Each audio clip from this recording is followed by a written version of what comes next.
देखो अब यहाँ पे कुछ सर कैसे सॉल्व करेंगे। हाँ बताओ कितना आ रहा है। सर हम डायरेक्ट इमेजिनरी और रियल पार्ट्स इक्वेट नहीं कर सकते आरएचएस के और एलएचएस के। नहीं कर सकते, रियल रियल के इक्वल होगा, इमेजिनरी इमेजिनरी के इक्वल होगा। ठीक है, चलो बताते हैं कैसे सॉल्व करना है। ठीक है, इसको सॉल्व करने का तरीका है।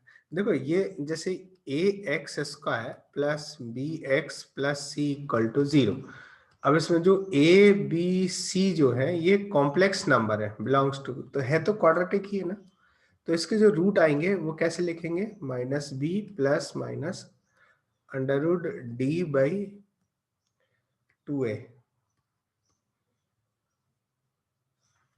यही आएगा ना, ये फॉर्मूला होता है, यही फॉर्मूला अप्लाई कर देना है। तो पहले में फर्स्ट को यदि हम सॉल्व करते हैं तो लेट से चेक कर लेते हैं डी कितना आएगा फर्स्ट का। तो ये कितना आ जाएगा, -3b² माइनस 4ai हो गया, और c कितना है -2i। तो कितना हो जाएगा ये 9 और -8, तो ये तो 1 हो गया। तो डी तो 1 आ रहा है, इसका डी 1 आ गया। तो अब रूट क्या देंगे फर्स्ट के, x is equal to minus b minus vice plus ये 3 आ जाएगा, प्लस माइनस अंडर रूट कितना आ रहा है, ये डी तो 1 आ रहा है अपॉन 2a, a कितना है i। तो ये हो गया ये 3 + 1 4/2, तो 2/i आएगा एक, और क्या मिलेगा देखो, तो 4/2i, इस 2/i आ जाएगा, और एक -1 करेंगे, 3 - 1 करेंगे तो 2/2i, तो 1/i आ जाएगा। ऐसा सिचुएशन है। हाँ लेकिन इसको ना कैसे फॉर्म है, a + आयोटा b फॉर्म में लिखना है। सो 1/i कितना हो जाएगा, 1/i इज -i। हाँ तो दिस इज -2i, -i, ये दो आंसर आ जाएंगे, -2i एंड -i पहले के आंसर आ जाएंगे। तो इसके आंसर लिख देते हैं -2i and -i। These are the answer for the question number 1। अब क्वेश्चन नंबर 2 की बात की जाए, सेकंड कैसे सॉल्व करेंगे इसका, तो इसमें भी डी निकालेंगे, very similar to the this one. तो डी कितना आ जाएगा बताओ, इसका square b² 16 times 2 minus iota b² minus 4a, a कितना है 2 times 1 plus iota b² minus 4a, c कितना है, ये c है तो माइनस प्लस हो जाएगा 5 + 3i b² माइनस 4ac, क्या आ गया। तो d कितना आ जाएगा, ये this is d equal to इसका स्क्वायर 16 टाइम्स इसका स्क्वायर करेंगे तो 4b² प्लस इसका स्क्वायर करेंगे तो -1 माइनस 2a कितना हो जाएगा, ये 2ab, तो 4i आ गया यहाँ पे, और ये कितना हो जाएगा 8 टाइम्स, इसको मल्टीप्लाई करें तो मैं डायरेक्ट मल्टीप्लाई कर देता हूँ, तो कितना मिलेगा 5 - 3 2 5i + 3i + 8i, ऐसा मिलेगा। तो ये कितना हो गया, you can have 48 16 × 48 16 64i + 16 + 64i, देखो ये कट हो गया तो 64 हो गया। तो डी कितना हो गया, डी भी 64 हो गया। तो अब डी यदि 64 आ गया तो रूट क्या मिलेंगे, x equal to -b minus of this मतलब 4 2 - i minus this plus minus under root d, इसका अंडर रूट करेंगे तो 8 आ जाएगा अपॉन 2a, a कितना है ये 2 टाइम्स 1 + i, ऐसा सिचुएशन हो गया, ये x मिल गया। अभी देखो 2 2 4 4 से डिवाइड कर दो इसको, तो x इज इक्वल टू 4 से डिवाइड कर देंगे तो कितना मिलेगा 2 - i और प्लस माइनस 2 अपॉन 1 प्लस आई। तो दो केस मिलेंगे, दो रूट मिलेंगे और दोनों को सॉल्व करना है। तो x1 लिख देता हूँ प्लस वाला साइन लेके, तो 4 माइनस आई अपॉन 1 प्लस आई, और x2 ये दूसरा रूट लिख देता हूँ माइनस वाला, तो 2 माइनस 2 ये माइनस आई 1 प्लस आई। तो अब आपको क्या करना है, इसके कॉन्जुगेट से मल्टीप्लाई कर देते हैं,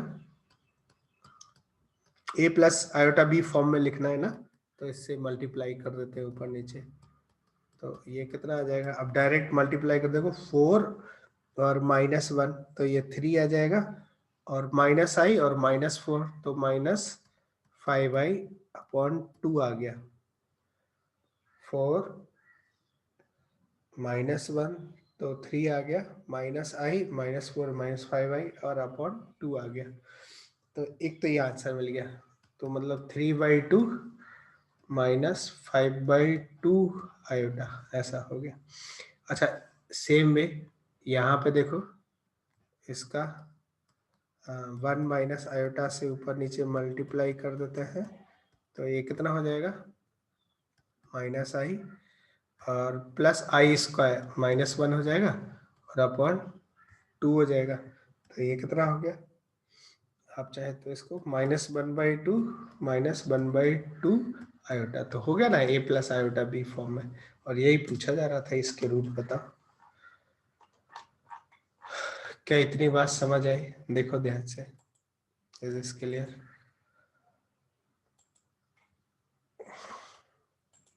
नेक्स्ट हेडिंग लिखो, right down next heading, organ plane.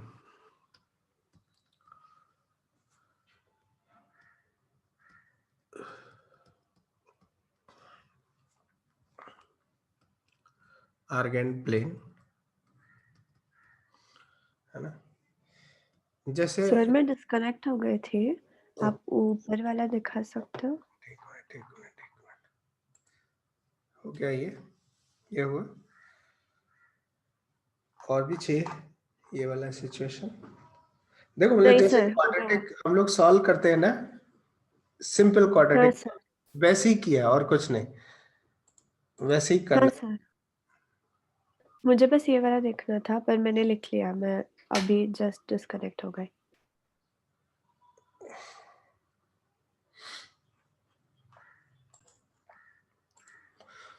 Next लिखो, आर्गन प्लेन।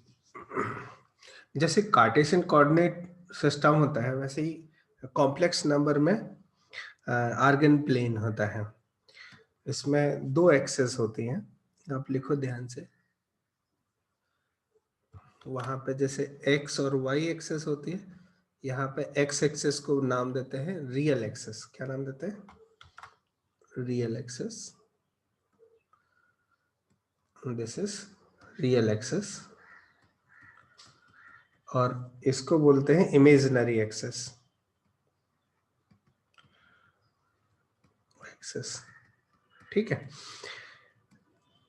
x को रियल एक्सेस बोलते हैं और y को इमेजिनरी एक्सेस बोलते हैं। इसमें ये देखो, इसमें जो नंबरिंग्स होती है, x एक्सेस पे 0 1 2 3 4 5 और इधर -1 -2 -3 इस तरह से।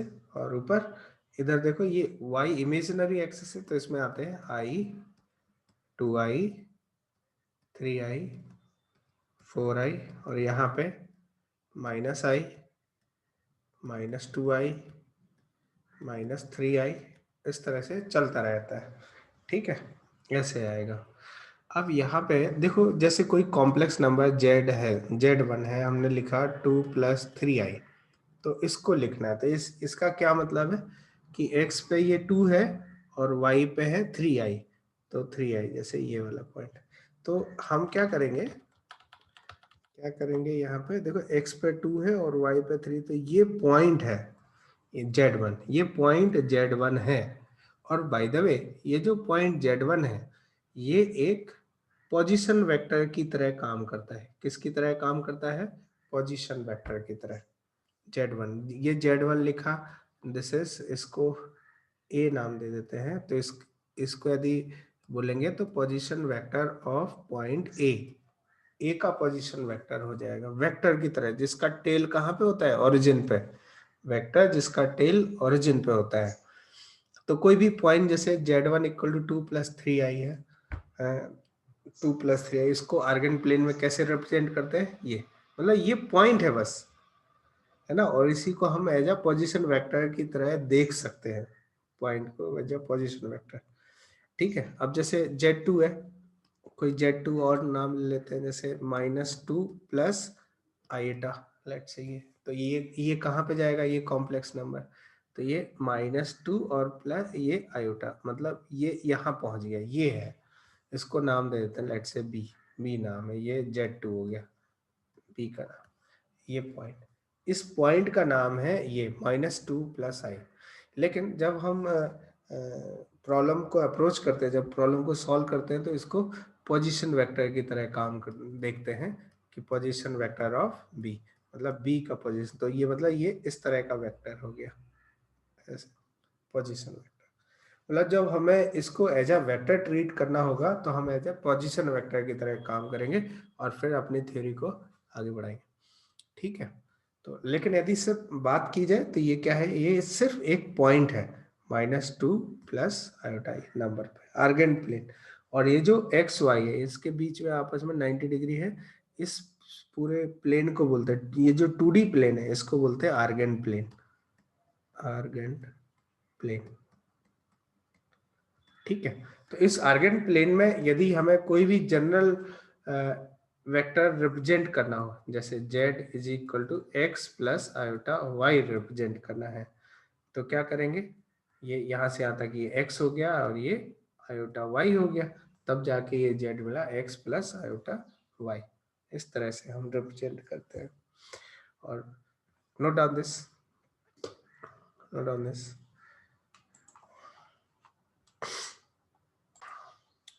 अब देखो इसमें कि कोई जनरल कॉम्प्लेक्स नंबर z हमने ले लिया, x प्लस आयोटा y, ठीक, ये आर्गन प्लेन है ना, this is real axis and this is imaginary access.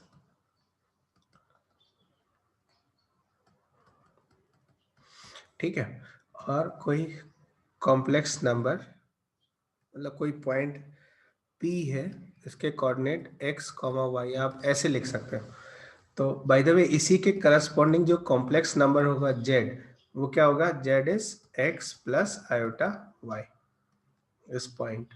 तो अब यदि x plus p x, y है, जैसे कार्टेशियन कोऑर्डिनेट सिस्टम में हम क्या लिखते हैं, x, y लिखते हैं, तो यहाँ आर्गन प्लेन में हमारा क्या मतलब होता है, इससे x प्लस आयोटा y। ठीक है, और इसको हम ऐसे लिख देते हैं रिप्रेजेंटेशन, ये x हो गया, ये y हो गया, इवन आप कह सकते हो कि ये लेंथ y हो गया। ठीक है, लेंथ कहोगे तो फिर तो यहाँ मॉड लगाना पड़ेगा, आयोटा y लिख देते हैं, तब जाके ये पॉइंट P आ जाएगा। लेट्स से चलो कर देते हैं आयोटा y है।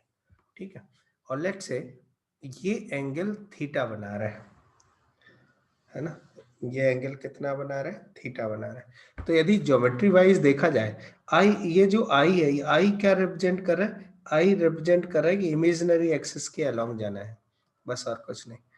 अब यहाँ पे देखो ये x हो गया, ये लेंथ है y, तो ये लेंथ कितना हो जाएगा, OP लेंथ, क्या OP length √x² plus y² हो जाएगा। अब यहाँ पे आयोटा y लिखते तो फिर आप कहते हैं कि नहीं सर वो आयोटा y का होल स्क्वायर लिखें, वैसे नहीं, ये x और y रियल नंबर है, ये x ये y, तो ये लेंथ OP जो लेंथ है, OP लेंथ हो जाएगा √x² प्लस y²। तो यदि z ये है x प्लस आयोटा y, तो इसके करस्पॉन्डिंग P पॉइंट का डिस्टेंस ओरिजिन से इतना आएगा। अच्छा, इसी को एक नाम देते हैं मॉड z, क्या नाम देते हैं, mod of z, mod z, mod z पढ़ते हैं इसको ऐसे, मॉड z। ठीक है, मॉडुलस ऑफ जेड। तो ये क्या बताता है, मॉड जेड क्या बताता है, ये बताता है कि distance of Z from origin, origin से जेड का डिस्टेंस के बारे में बात कर रहा होता है मॉड जेड। ठीक है, अब इसमें ये एक थीटा एंगल बना रहे हैं। ओपी जो वेक्टर है, OP position vector is making angle theta with positive real access. कितना एंगल बना रहे हैं, थीटा। तो ये जो थीटा है, इस थीटा को नाम देते हैं argument of Z, argument of Z ऐसे बोला जाता है, मतलब जेड का आर्गुमेंट ऑफ जेड। ठीक है, मतलब और इसी को शॉर्ट में ऐसे भी लिख देते हैं, ARG ऑफ थीटा, या ऐसे लिख देते हैं आर्गुमेंट ऑफ जेड, ऐसे लिखा जा सकता है ARG ऑफ जेड का आर्गुमेंट। ये शॉर्ट फॉर्म है, ये फुल नेम है। तो आर्गुमेंट क्या बताता है कि जो पोजीशन वेक्टर है वो पॉजिटिव रियल एक्सेस के साथ कितना एंगल बना रही है। समझ है? तो एक बच्चा कहता है कि sir argument of Z let's say ये थीटा एंगल बना रहे, एक कहता है कि सर मैं इसको ऐसे देखता हूँ, मेरे देखने का तरीका ही है, तो अब ये कितना एंगल बना रहे हैं। अब ये कहेगा कि सर ये 2 पाई प्लस थीटा बना रहा है, तो बिल्कुल सही है, ये भी बना रहा है। एक और बच्चा है, वो कहता है सर कि ये वाला ना मैं और इस तरह से देखूंगा, आप ऐसे देख रहे हो तो मैं ऐसे देख लूंगा। तो अब ये क्या कहेगा, ये कहेगा कि ये सर 4 पाई प्लस थीटा। फिर आगे चल के, तो इन जनरल देखा जाए तो आर्गुमेंट ऑफ जेड कैसे लिखा जाएगा, ये लिखा जाएगा 2n pi plus theta, n belongs to integer, कुछ भी हो सकता है, ये रिवर्स में भी जा सकता है। तो आर्गुमेंट ऑफ जेड जो होता है वो मैनी वैल्यूड फंक्शन होता है, मतलब बहुत सारी वैल्यूज आ सकती हैं, इनफाइनाइट वैल्यू इट में भी, है ना। नोट डाउन दिस, इसको फटाफट लिखो। यहाँ पे मैं लिख देता हूँ आर्गुमेंट ऑफ जेड के बारे में, आप लिखो इसके बारे में कि argument of a complex number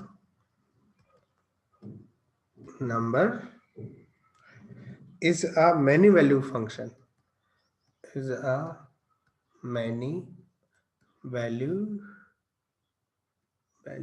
function। अब ये तुम्हें तो अभी ये टर्मोलॉजी पता नहीं होगी कि मैनी वैल्यूड का क्या मतलब है, तो मैं अब तुम्हें ये बता दूं कि किसी भी कॉम्प्लेक्स नंबर का आर्गुमेंट यूनिक नहीं होता है, वो इनफाइनाइट हो सकते हैं। ठीक है, यूनिक नहीं मतलब सिर्फ एक आर्गुमेंट होगा ऐसा नहीं है, इनफाइनाइट आर्गुमेंट्स हो सकते हैं। जैसे ये कॉम्प्लेक्स नंबर था तो इसका आर्गुमेंट हमने पहले क्या लिखा था, थीटा, फिर 2 पाई प्लस थीटा हो गया, 4 पाई प्लस थीटा हो गया, ऐसे बहुत सारे हैं। तो मैनी वैल्यूड फंक्शन है, इसका मतलब यही है कि argument of a complex number is a many valued function, है ना। इफ, अब यहाँ पे इसी के आगे लिख देते हैं, if theta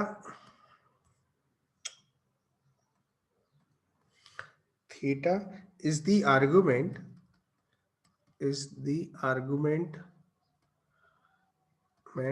of a complex number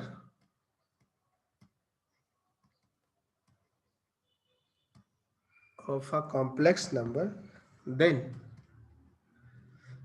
2n pi plus theta comma n belongs to integer will also be the argument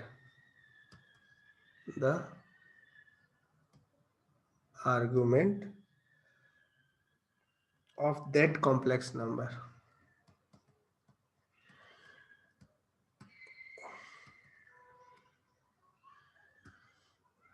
क्या इतनी बात समझ आए? Any two argument of a complex number differ by, या फिर यूं कहें कि किसी भी दो आर्गुमेंट का बात करें तो वो 2n पाई के मल्टीपल से डिफर करेगा। तो इतनी बात समझ आई। आर्गुमेंट क्या होता है? क्या होता है आर्गुमेंट बताओ? आर्गुमेंट क्या बता रहा होता है कि जो पोजीशन वेक्टर है ओपी वो रियल एक्सेस के साथ कितना एंगल बना रहा है, बस और कुछ नहीं। ठीक है। और मॉड जेड क्या बता रहा होता है कि पॉइंट पी जो कि जेड है एक्स प्लस आयोटा वाई, इसका ओरिजिन से डिस्टेंस कितना है। अब यहाँ पे ये देख लेते हैं कि थीटा कितना आएगा। तो यहाँ पे टेन थीटा का वैल्यू कितना हो जाएगा बताओ? Tan theta is equal to y by x. तो यहाँ से हमें मिल जाएगा थीटा मिल जाएगा। इसको सॉल्व करने पे, इसको सॉल्व करेंगे तो हमें थीटा मिल जाएगा, डिजायर थीटा मिल जाएगा। क्या इतनी बात समझ आई? Is this clear? जैसे एक एग्जाम्पल ले लेते हैं। एग्जाम्पल कि z इज इक्वल टू 1 प्लस √3 आयोटा है ना। तो सबसे पहले तो हम क्या करेंगे कि मॉड जेड बताओ। मॉड जेड तो कितना हो जाएगा? मॉड जेड के लिए क्या करते हैं? फॉर्मूला क्या है बताओ? X square plus y square. तो यहाँ पे कितना आ जाएगा? √1² प्लस √3 का स्क्वायर। अब ऐसा नहीं कि √3 आई का स्क्वायर कर दें, वैसा नहीं, सिर्फ √3 वाई √3 का स्क्वायर। तो ये 3 आ जाएगा, तो कितना हो जाएगा? 2। तो मॉड जेड। और ध्यान से देखो मॉड जेड जो है, जो वैल्यू आई है, this is always a positive real number, always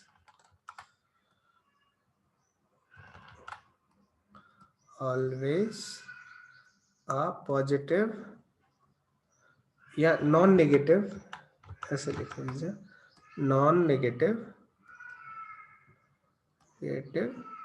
real number होता है।